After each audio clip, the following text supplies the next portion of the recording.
IPL এর গ্যালারিতে সমবেত মুসল্লিরা। তবে শেষ পর্যন্ত শেষ রক্ষা হলো না মুম্বাই ইন্ডিয়ান্সে। তাই তো শ্বাসরুদ্ধকর ম্যাচে মুম্বাই ইন্ডিয়ান্সকে 12 রানের ব্যবধানে হারিয়েছে Royal Challengers Bengaluru. Mumbai versus আরসিবির ম্যাচে দেখা গেছে ভাইয়ে ভাইয়ে লড়াই। অবশ্য শুরুটা মনে হচ্ছিল ছোট ভাই যেভাবে খেলছিল হার্দিক পান্ডিয়া, তাতে বড় ভাই কুণাল পান্ডিয়াকে হারিয়ে মুম্বাইয়ের জয় তুলে নিয়ে মাঠ ছাড়বেন হার্দিক পান্ডিয়া।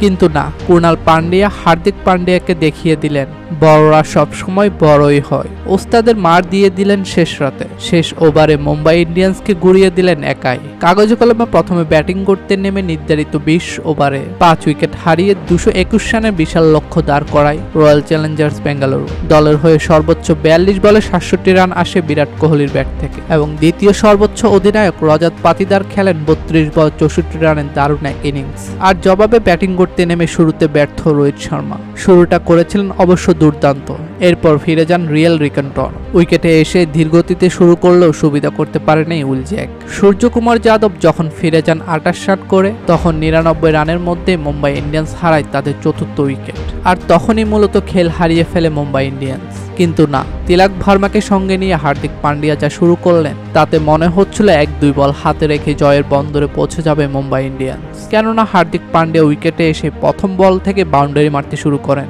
জর্জ হ্যাজেলউডের মতো বলারকে টানা 4 বলে 4টি বাউন্ডারি হাঁকান তিনি। এরপর বোলিংয়ে আসে নিজের ভাই কুণাল পান্ডিয়া। নিজের ভাইকেও ছাড় দিলেন না হার্দিক পান্ডিয়া। প্রথম 2 বলে টানা 2টি ছক্কা হাঁকালেন তিনি।